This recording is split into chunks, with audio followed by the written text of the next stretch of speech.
Today's episode brought to you by Summit Professional Education. Unlock your potential with Summit Professional Education, your trusted partner for expert-led courses, flexible learning, and essential CEUs. Elevate your skills today at summiteducation.com. Hey everyone, welcome back to the Npte podcast. This is Will Crane, your host. Thank you so much for joining me as we go through the content you need in order to dominate on test day. So today I've got a practice question for you. This is related to the cardiovascular and pulmonary systems on the exam. As you recall, in this podcast, we're going through all of the systems on the FSBPT's published content outline. Today is no different. We'll be doing a practice question related to the cardiovascular and pulmonary systems. Today's actually more focused on the pulmonary system there. There's somewhere between 22 and 27 questions in this section. So certainly a large system on the exam. This is perhaps the smallest of the big sections on the exam, which, as you know, goes through cardio, musculo, neuro of the big sections. And then the smaller sections include integumentary, metabolic endocrine, gastrointestinal, genitourinary, just to name a few. So definitely worth being very, very familiar with the FSBPT's content outline. And that's why we go through questions regarding or related to that in this podcast. If you haven't yet, be sure to head over to ptfinalexam.com/podcast to get access to all of our freebies. We've got weekly free sessions. You won't want to miss that.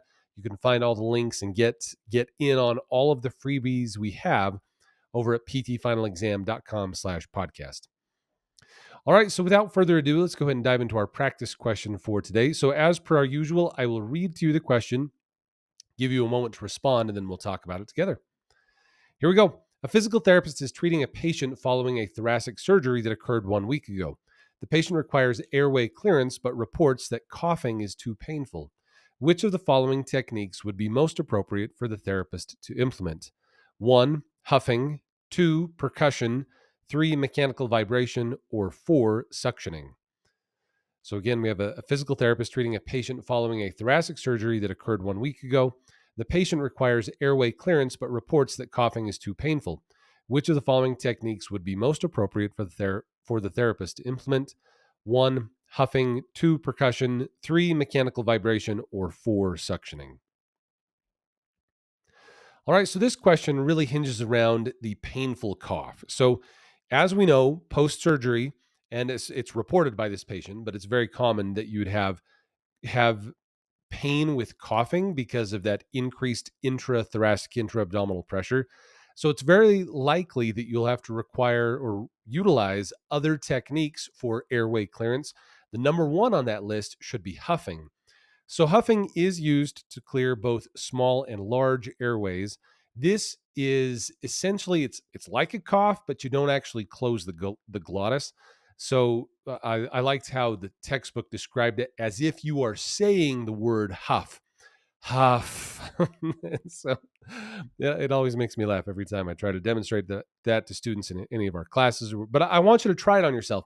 Try to, almost like the textbook also describes it, like trying to fog a mirror. So you're taking a deep breath in and then saying the word huff as you exhale. And so again, maybe you'll start laughing too when you start doing it, or maybe everyone around you is going to look at you funny if you've got your AirPods in and you're listening to this podcast as you're attempting to huff. But in any case, forceful exhalation without closure of the glottis, that's the definition of huffing, which is very helpful in clearing both small and large airways.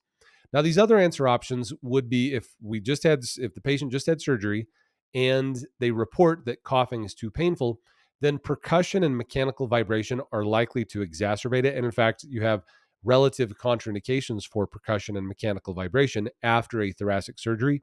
And then finally, suctioning, one of the purposes of suctioning is obviously to have a vacuuming out of the mucus, which is good for like someone in the ICU, but it also stimulates the cough reflex because you're taking the suction device and placing it into the tracheal area, which is going to prompt a cough. And so if coughing is too painful and we don't really have any other context than this patient just had surgery and they report the coughing is too painful, then you'll want to avoid things that would prompt the cough. So percussion, mechanical vibration, and suctioning, all of those are likely to be too painful.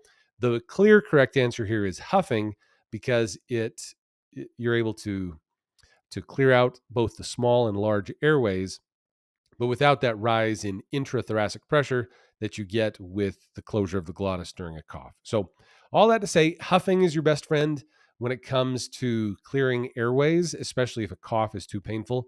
And I would argue that it should be definitely in your tool belt when it comes to treating patients after, it doesn't even have to be a thoracic surgery, but let's say that someone's in an inpatient setting. One of the key secondary impairments that the physicians are worried about is pneumonia. And so you as a PT, you can be very helpful in preventing that by helping the patient not only sit upright, have good activity, so we're doing a lot of physical therapy, but you can also coach them through coughing and huffing to make sure that they are indeed clearing their airways. And so huffing is definitely in your bag of tools that you'll want to have when you're treating patients, especially in an inpatient setting. All right, so there you go. There's your practice question for today related to huffing for the pulmonary system. I can, you know, what is it? They say 95% of statistics are made up on the spot, but I'd wager to say that the term and the principle of huffing is likely going to show up in those questions related to the pulmonary system on the exam, just because it's a key intervention tactic. It also has some very specific use case scenarios, and I would argue that it often goes unnoticed by PTs as they're in PT school. So all that to say, be sure that you know what huffing is and how to coach a patient through it and why you'd use it, and that'll help you on test day. So with that, we'll bring it to a conclusion here today. Be sure to check out all the other episodes we've got on the Npte podcast. Plus, if you haven't yet, leave us a 5-star review wherever it is you are listening to this podcast, whether it be Google Play, Apple iTunes, or Spotify. It legit just takes 1 second and just go down to the show. So you got your phone. All of you do it right now with you. Do it right now with me. So you open up your phone, you go into your podcast library, tap on the Npte podcast, and you can rate it. It legit takes like 1 second. So if you do that, super helpful as we try to get the word out about Npte preparation and the Npte podcast. Plus, this is episode 250. I feel like we should have done something special for 250, but I suppose a hearty pat on the back and a hearty Will Crane fist bump is what you get here. We do have tons of freebies, though. If you do want any of our freebies, be sure to go to ptfinalexam.com/podcast to take advantage of all of that. So with that, I'll catch you all in the next one. Hope you have a fabulous day, everyone. Will Crane fist bumps all around. And keep a grin on your chin. Talk to you soon, everyone.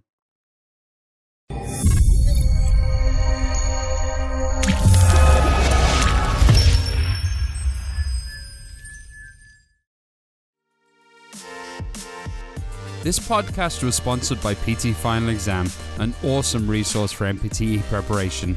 From live courses to university cohorts, PT Final Exam has a package to suit everyone's needs. Head over to ptfinalexam.com to see the wide variety of Npte preparation options.